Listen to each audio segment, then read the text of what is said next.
What I would like to do is to provide you with a couple of information on the political and legal framework within which we can act here in Germany and in the European Union to push for a nature-friendly energy transition, which is to take place. So for you to have some insight into the ambitious objectives we have and how big the challenge is.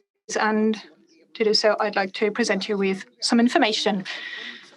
As you might all know, the impact of climate change and the necessary achievement of climate-related target, the energy transition is more indispensable than ever, and climate protection also serves to maintain and protect and preserve biological diversity because nature is also negatively impacted by the consequences of climate change. So at the highest level, the European Union's Commission set a framework by putting forward the Green Deal, outlining the climate targets for the European Union, raising the level.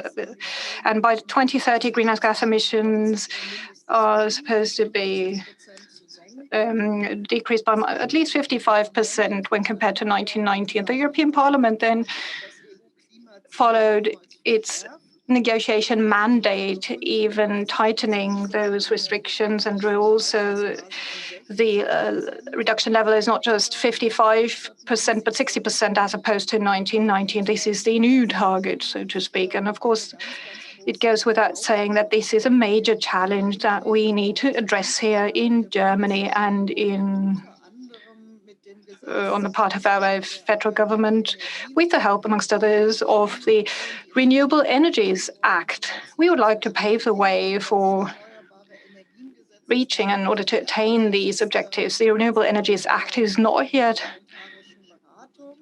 on the table. It is undergoing parliamentary deliberations, but the federal government has tabled their motion, their draft already, foreseeing that the share of renewable energies in the energy mix is supposed to be increased to 65%. So phasing out carbon-related energy generation is to be pushed forward massively. And the subsidies cap that we deem to be unproductive for photovoltaics has been abandoned, so more PV installations can be subsidized than before. And when it comes to the very disputed issue of minimum distances of wind turbines to residential areas, a compromise could be found. What does that mean precisely for our reduction target of 55%, 60%, or 65% even, which are supposed to be made up by renewable energies? It means that we need to increase renewable energy share massively in Germany, i.e. an increase by at least 20 to 30% per year within 1 decade. And of course, this all goes hand in hand with a very profound structural transition and change. It's not just us increasing the share of renewable energy sources, but we're also asked to make for greater energy efficiency. And when thinking of structural change, then of course, everyone will point out straight away that it has to be done in a sustainable way. And sustainability for us means, at any rate, that it has to be compatible with nature and wildlife conservation, preservation of biodiversity, i.e. wildlife conservation has to be part and parcel of the energy turnaround and has to be well conceived along these lines whenever it's about necessary structural transitions. And of course, this is a field of tension we're moving in, and we all agree on that, I suppose. And yet, we are deeply convinced here in our German government and in the Ministry of Energy that it is feasible to overcome this conflict, and that the fact that biodiversity is close to hearts is also reflected in the fact that just a week ago, in the framework of the German Council presidency, Germany adopted new council conclusions on the EU biodiversity strategy, and beyond the great significance to nature protection sites and zones, the topic of renewable energies was also given credit. So how can this approach be shaped in this field of tension that I just pointed out to you? We put forward a couple of reflections on that, and further technological developments will be shed light on later on, but basically it is quite plain to see that the extension of renewable energies will create greater pressure on land which might be interesting for wildlife preservation and which also goes hand in hand with interventions into natural spheres. And it's all about taking a very close look at what can be done and where. And for the extension of solar energy, we bank on large-scale participation and involvement, because when it comes to stepping up our share of solar energy, we want to focus a lot on rooftop installations. And of course, inhabitants of those buildings would have to go along with that. And we believe that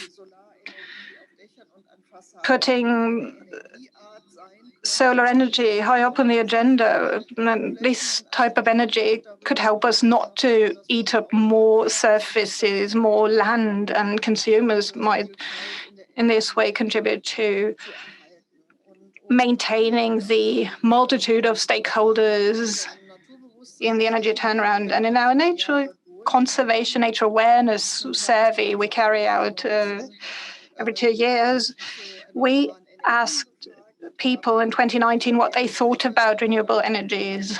And the feedback, generally speaking, was that when it comes to PV installations, they would rather have them on rooftops instead of having them in the green field. But PV is just one part of the entire system. When it comes to extending wind power, onshore wind power, we would also have to find suitable solutions, and to do so, it is important for us to plan properly and with a great deal of legal certainty. We need to have regional governance in order to find out where those wind turbines are supposed to be located, so that not everyone would just build anywhere, but governance systems, legal systems would have to be adjusted to our needs. But we're also banking on repowering at well-proven sites, and we bank on solutions for systems and installations that can no longer be subsidized for reasons of age and that would have to be decommissioned because they're no longer profitable. And here we would have to find adequate solutions.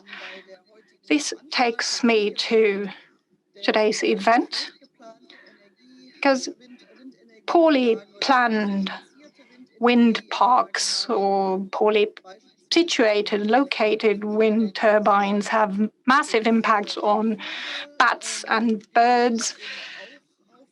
So we need to take a close look at how we can protect these species. According to EU legislation, they are to be preserved because wildlife protection areas might be affected by those measures, and we need to be very vigilant about the repercussions of wind turbines on species that are prone to collisions. And we carried out some research work, looked deeper into the matter, and this is going to be the subject of this conference as well later on. And one of the options is highly interesting. It's some piece of technological research that we carried out on a wind test field where we put wind turbines in order to find out and measure exactly what is going on there. In that particular instance, the test field was in Baden-Württemberg in the south of Germany, where those avoidance measures were to be tested and developed. And we do hope that as a consequence of these technical enhancements, we will see a potential to minimize those conflicts between wind energy and wildlife conservation.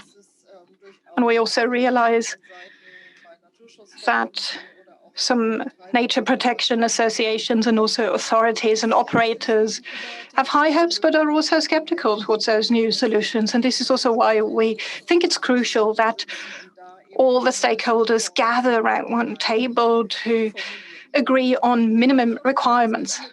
So I truly hope that this helps us to kick off this discussion, and I truly look forward to listening to your papers. Thank you very much for your attention and have a fruitful colloquium. Thank you so much.